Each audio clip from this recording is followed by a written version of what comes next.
France Info. Demain, ce sera le 1er mai, les défilés syndicaux et peut-être d'une certaine manière une photo de l'état de la contestation au moment où Emmanuel Macron se lance dans son second mandat.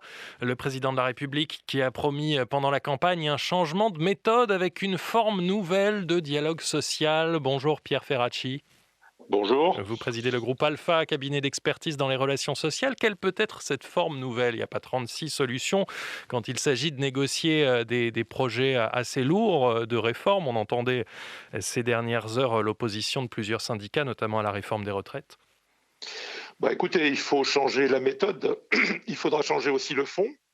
Euh, le changement de méthode, c'est forcément mieux respecter les prérogatives des partenaires sociaux, aussi bien du côté syndical, syndicat de salariés que patronaux. Mais c'est surtout un changement de fond, parce que plus discuter, par exemple, des retraites avec les partenaires sociaux, c'est aussi avoir une possibilité de bouger le curseur quand des revendications s'expriment un peu plus clairement. Donc, je crois que ce qui s'est passé au deuxième tour des élections avec l'extrême droite à 41% et plus, c'est un signe très fort, après les 33% de 2017, que la société est fracturée et qu'il y a un certain nombre d'aspirations, de revendications qui ne sont pas entendues. Les syndicats sont là pour les relayer, pas seulement eux d'ailleurs, mais en tout cas, ils sont là pour relayer les revendications des salariés, et je crois qu'il faut les entendre. Et pas simplement, par exemple, sur le pouvoir d'achat. Aujourd'hui, c'est une nécessité de relever les salaires. Il y a 5% d'inflation, près de 5% en un an. Mais il y a un enjeu de partage des richesses, un enjeu de traitement des inégalités sociales qui doit être beaucoup plus traité pendant ce quinquennat qu'il ne l'a été précédemment. Et donc davantage de dialogue, prendre plus de temps pour chacune de ces réformes, ne pas faire passer tous les projets la première année? Oui, prendre plus de temps et savoir que le rythme est aussi important que l'objectif.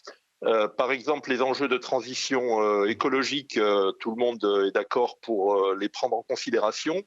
Mais si sur le plan social, le rythme est trop rapide et les salariés sont laissés sur le bord du chemin, parce que les questions de formation, par exemple, de transition professionnelle sont maltraitées, il y aura encore une fois des gilets jaunes sous diverses formes qui s'exprimeront dans la rue et de façon violente. Il y a le dialogue avec les syndicats, il y a aussi les débats parlementaires.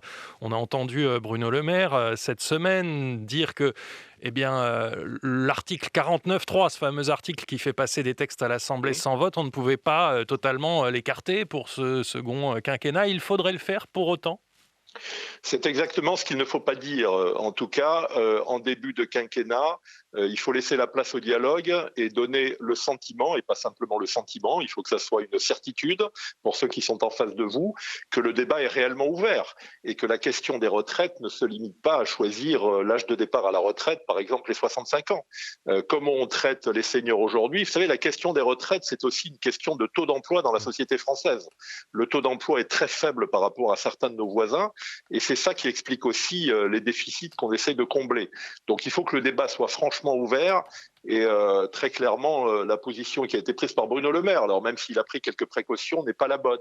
Il faut donner le sentiment aux syndicats qu'ils vont être écoutés et que le débat n'est pas fermé avant même d'avoir été ouvert. Un bras de fer qui, pendant le premier quinquennat, s'est aussi engagé dans d'autres lieux de la République. Les syndicats qui ont fait appel au Conseil d'État au sujet de la réforme de l'assurance chômage. Là aussi, on a vu pas mal de frictions. Là aussi, il faudrait peut-être un peu plus de souplesse.